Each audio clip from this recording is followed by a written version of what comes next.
Bonjour à tous, c'est Raptorsonal. Aujourd'hui, j'ai eu envie de croiser deux de mes passions. Il y a tout d'abord les Pokémon et de l'autre côté, le basketball. Et oui, je suis un grand fan de NBA, ça va faire maintenant une dizaine d'années que je suis le championnat. Récemment, j'ai découvert les créations d'un artiste qui s'appelle Mika Coles et qui a eu la très bonne idée, à mon sens, de mixer à la fois les logos de NBA et le monde de Pokémon. Et comme je trouve cette idée vraiment très intéressante et j'adore les petites créations d'artistes, de fans, j'avais envie de découvrir tout cela en vidéo avec vous. Alors sans plus attendre, on est parti pour découvrir tout ça.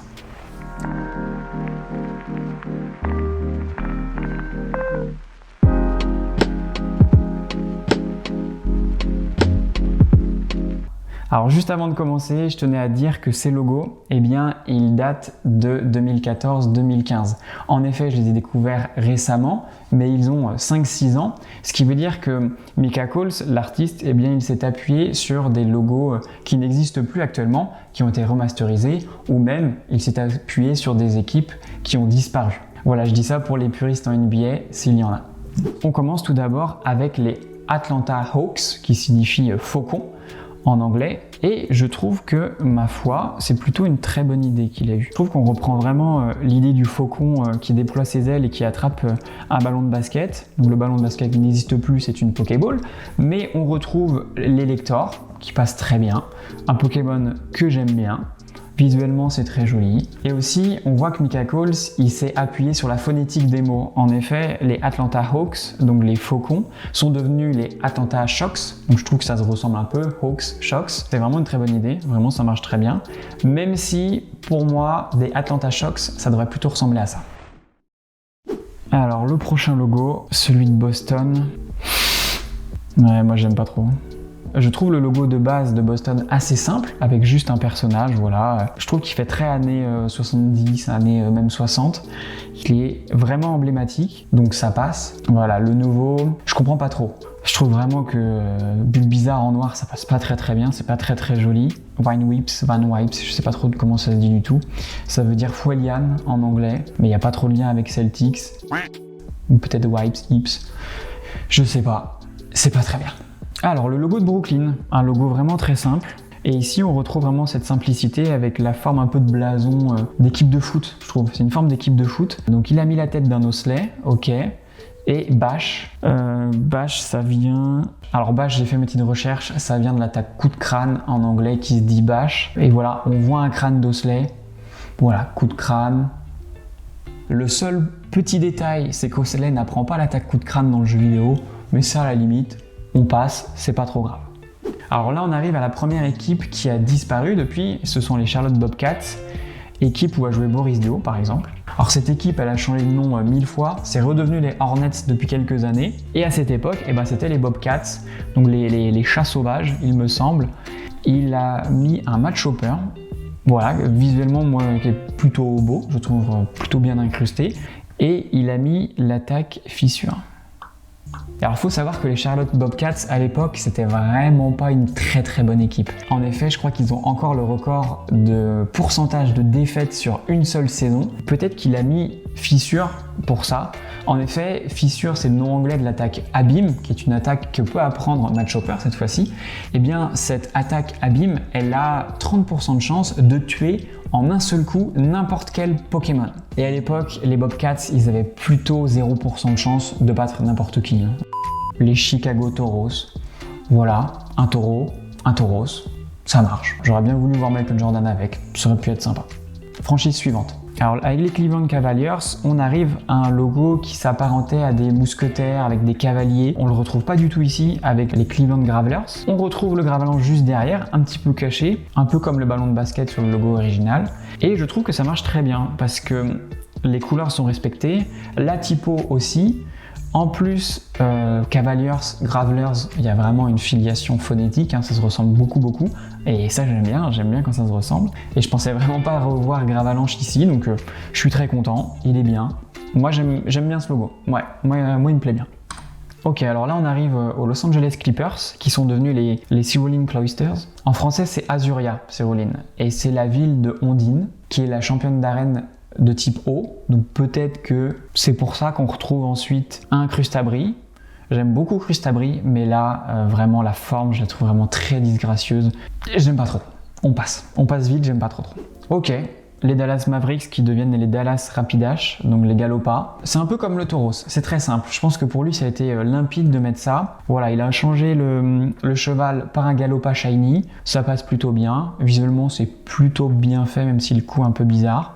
C'est pas une de mes préférées, mais ça marche bien. Ah, là, on arrive à un logo que je trouve plus intéressant encore. Il a remplacé la montagne par les 3 têtes du trio piqueur, donc on retrouve cet aspect un peu pyramidal. Pareil que Gravalanche, c'est un Pokémon que je pensais pas revoir dans cette vidéo, et puis je trouve que ça marche très bien, donc je suis ravi pour lui, je suis ravi pour trio piqueur. Super. Alors on passe maintenant aux Pistons, qui sont devenus les Pinsir, donc les Scarabrutes.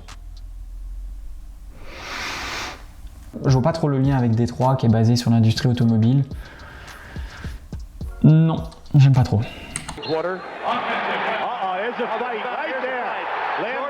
On va passer à l'équipe suivante. Une équipe qui a été l'une des meilleures équipes des années 2010 et qui va commencer les années 2020 dans le bas de classement, je pense. C'est les Golden State Warriors qui sont vraiment pas gâtés. Là, donc il a mis un Carabaf. Warriors, War Turtles, je le dis très mal. Mais alors visuellement, je trouve vraiment le Carabaf pas très beau. On dirait qu'il a un strabisme. Non, celui-là, il est un petit peu loupé, je trouve. Là, on arrive à un logo qui est vraiment simple, mais qui, je trouve, est vraiment très bon.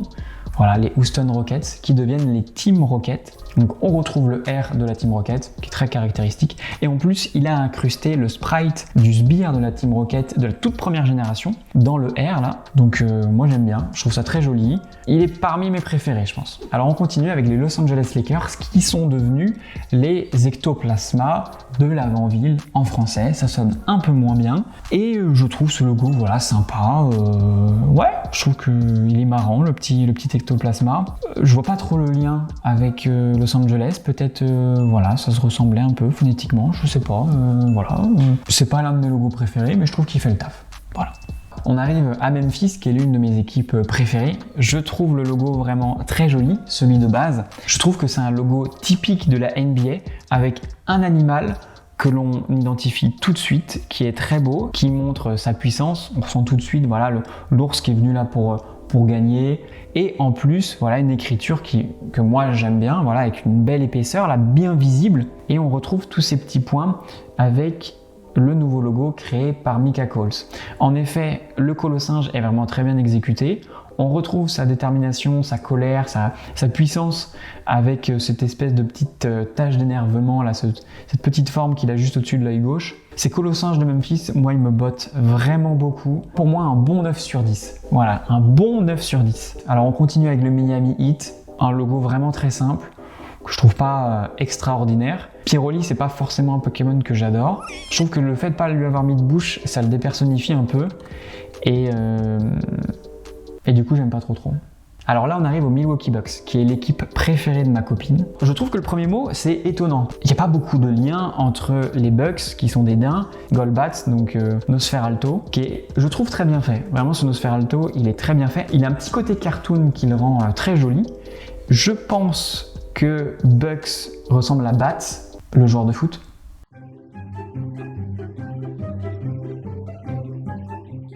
La chauve-souris. Ça marche plutôt bien. J'aurais mis un Vivaldin ou un Aidin à la place, mais je trouve que ça prend le contre-pied et c'est pas si mal. Allez, équipe suivante. Alors avec Minnesota, on arrive à l'un des logos qui personnifie le plus la NBA. C'est très basique. Le nom de la ville au-dessus, le nom de l'équipe en grand, bien visible, et voilà un animal qui est facilement reconnaissable. Et là, je dirais pas que c'est loupé, mais disons que j'aurais peut-être gardé ce côté un peu loup, ce côté un petit peu voilà, qui fait peur, qui sort de la forêt, ce côté peut-être arcanin ou je sais pas, même un ours à ring. Voilà, je sais pas. Et là, Mika Coles, il a décidé de mettre un Ratatak.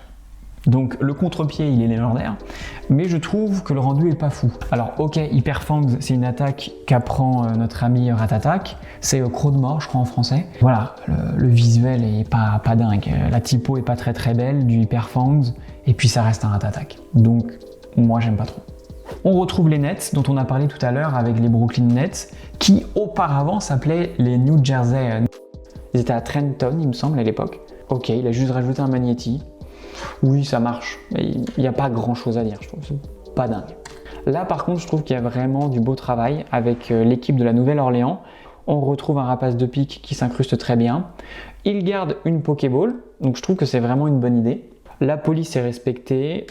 Je m'appelle Marcel Patulacci, brigadier chef et agent de la paix avant tout. Par contre, Mika Coles a enlevé la fleur de lys du logo d'origine pour y mettre une autre Pokéball. Personnellement, j'aurais peut-être mis un badge. Je sais pas, le badge de Albert qui a des Pokémon Vol ou un truc comme ça. Mais en tout cas, celui-là, il fait partie de mes préférés. Alors, on continue avec une équipe qui était habituée des sommets de la NBA dans les années 80, 90, avec les New York Knicks. Alors, les Knicks, qui ont un logo vraiment très simple, hein. Il a très peu bougé dans le temps. Et malheureusement, le rendu est pas dingue. Je trouve le kicks un peu écrasé et puis le kickly surtout pas très beau. Par contre, je trouve l'idée vraiment très bonne. Les kicks, donc c'est un coup de pied, d'où le kickly. Pour l'instant, tout va bien. Moi, ça me va. L'idée est très bonne.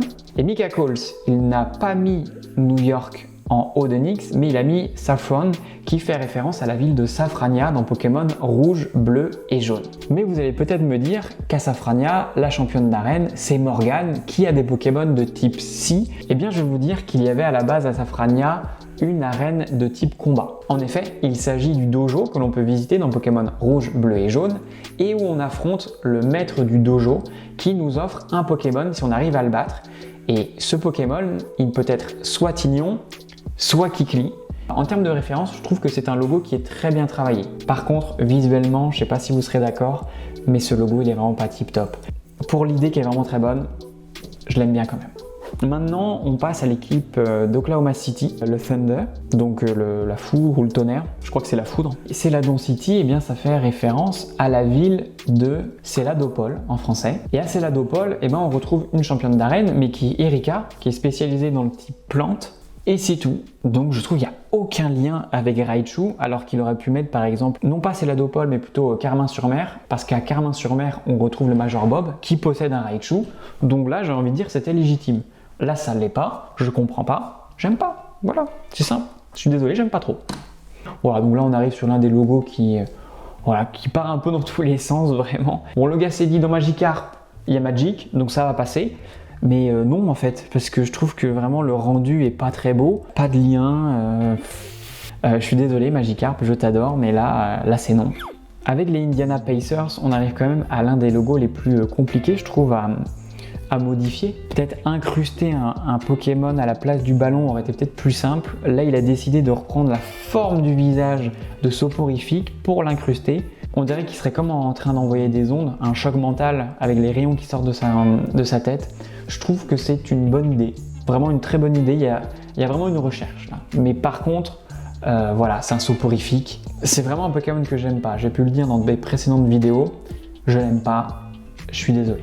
Alors là, par contre, j'aime vraiment beaucoup. C'est un logo alternatif, c'est-à-dire que c'est pas le logo principal de cette équipe de Philadelphie à l'époque, où il a pu incruster, mais vraiment très bien, je trouve, Fenard, parce que ces 9 queues reprennent les rainures que l'on retrouve sur un ballon de basket. Et en plus, je trouve que la graphique qui a été choisie marche très bien. En anglais, Fenard s'appelle donc Ninetales, qui veut dire littéralement 9 queues. Le 9 rouge est le pendant du 7 rouge que l'on retrouve dans le logo d'origine, qui fait référence à l'indépendance des États-Unis, qui a été signé à Philadelphie. Moi, ce que j'aime beaucoup dans ce logo-là, c'est qu'il innove en ajoutant un fenard qui est très bien incrusté, mais il reste en fait dans la tradition du logo de base, où on a une partie en chiffres et une partie en lettres. Et là, ça marche vraiment très bien. Donc, je suis ravi.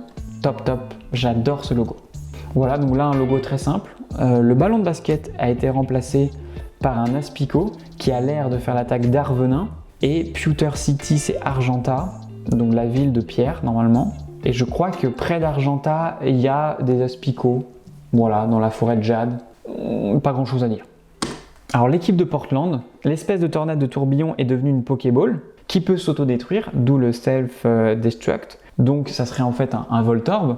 Et je trouve l'idée vraiment très bonne d'apposer le mot d'autodestruction à Portland.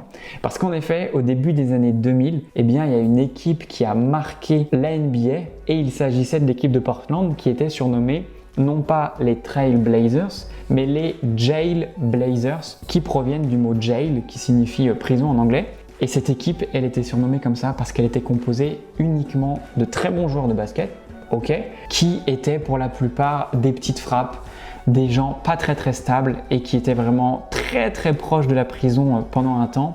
À l'époque, eh bien, il y a eu plein d'histoires sur des bastons à l'entraînement entre des coéquipiers, des arrestations pour conduite en état d'ivresse ou parce qu'ils ont fumé de la marijuana. Et donc, une équipe qui avait beaucoup de talent mais qui s'est totalement autodétruite, eh ben, c'était exactement le Portland de cette époque, comme ce Voltorb. Portland, Voltorb, même combat, et je trouve que ce logo est parfait.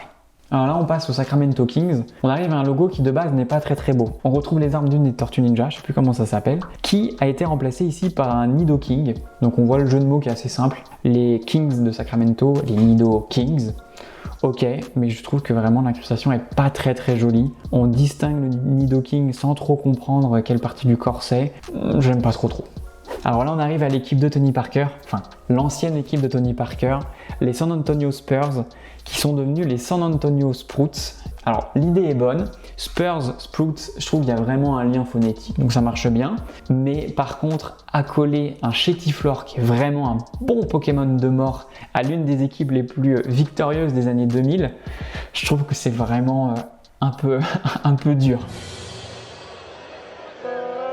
Bellsprout. Why would she save a Bellsprout to battle last? Unless she ran out of strong Pokemon and doesn't have anything left but a puny little Bellsprout.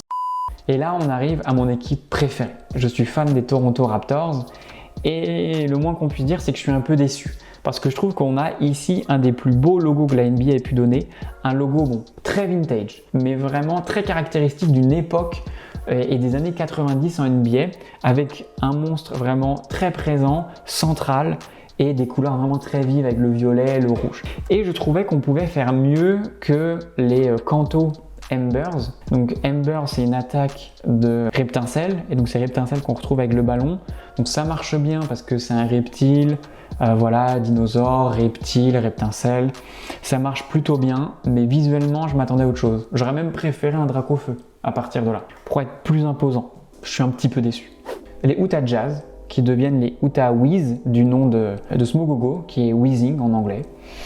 Ça passe, visuellement c'est joli. Oui, c'est pas mal, moi j'aime bien. On arrive maintenant au dernier logo avec les Washington Wizards, qui sont devenus les Washington Blizzards. Et je trouve que l'idée est très bonne. On retrouve phonétiquement une ressemblance entre les Wizards et les Blizzards. En plus, l'attaque Blizzard est une attaque que peut apprendre Articodin. Et donc c'est Articodin que l'on retrouve ici, qui est bien stylisé, qui rappelle totalement le magicien du logo original. Le petit flocon qui rajoute une petite note de Noël, donc c'est vraiment super. Moi j'aime bien ce logo. Et voilà, nous voici arrivés à la fin de cette vidéo. On a pu regarder les 30 logos créés par Mika Coles. J'ai essayé de faire un top 3 de mes logos préférés, mais j'ai pas vraiment réussi. Donc du coup, j'ai élargi mon top 3 à un top 5, qui est complété par 2 mentions honorables. Et donc n'hésitez pas à me dire en commentaire quels sont vos logos préférés. En tout cas, j'espère que cette nouvelle vidéo vous a plu, que ce format de vidéo vous a intéressé. N'hésitez pas à le dire en commentaire ou en mettant un pouce bleu, ça fait toujours plaisir. Et aussi pour les personnes qui ne sont pas abonnées, n'hésitez pas à vous abonner pour rester au courant des vidéos de la chaîne. En tout cas, je vous dis à très vite pour une prochaine vidéo.